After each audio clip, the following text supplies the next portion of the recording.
जय माँ दुर्गा। नवरात्रि के दूसरे दिन माँ दुर्गा के ब्रह्मचारिणी स्वरूप की पूजा का दिन होता है। बता दें कि ब्रह्म का अर्थ तपस्या से है। माँ का ये रूप अपने भक्तों और सिद्धों को अनंत फल देने वाला है। इनकी उपासना से तप, त्याग, वैराग्य, सदाचार और संयम की वृद्धि होती है। शास्त्रों में ब्रह्मचारिणी का अर्थ तप की चारिणी यानी तप का आचरण करने वाली बताया गया है। देवी का यह रूप पूर्ण ज्योतिर्मय और अत्यंत भव्य है। इस देवी के दाएं हाथ में जप की माला है और बाएं हाथ में यह कमंडल धारण किए हैं। चलिए जानते हैं इनका कथा के बारे में। मान्यता है कि पूर्व जन्म में इस देवी ने हिमालय के घर पुत्री रूप में जन्म लिया था और नारद जी के उपदेश से भगवान शंकर को पति रूप में प्राप्त करने के लिए घोर तपस्या की थी। इस कठिन तपस्या के कारण इन्हें तपस्वारिणी अर्थात ब्रह्मचारिणी नाम से कहा गया।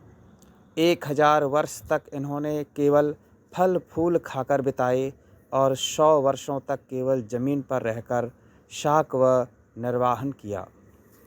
कुछ दिनों तक कठिन उपवास रखे और खुले आकाश के नीचे वर्षा और धूप के घोर कष्ट सहे। 3000 वर्षों तक टूटे हुए पत्र खाए और भगवान शंकर की आराधना करती रहीं। इसके बाद तो इन्होंने सूखे बिल्व पत्र खाना भी छोड़ दिए। कई हजार वर्षों तक निर्जल और निराहार रहकर तपस्या करती रहीं। पत्तों को खाना छोड़ देने के कारण ही इनका नाम अपर्णा नाम पड़ गया। कठिन तपस्या के कारण देवी का शरीर एकदम क्षीण हो गया। देवता, ऋषि, सिद्धगण, मुनि सभी ने ब्रह्मचारिणी की तपस्या को अभूतपूर्व पुण्य कृत्य बताया, सराहना की और कहा, हे देवी, आज तक किसी ने इस तरह की कठोर तपस्या नहीं की। यह तुम ही से ही संभव थी। तुम्हारी मनोकामना परिपूर्ण होगी और भगवान चंद्रमौली शिव जी तुम्हें पति रूप में प्राप्त होंगे। अब तपस्या छोड़कर घर लौट जाओ। जल्द ही तुम्हारे पिता तुम्हें बुलाने आ रहे हैं।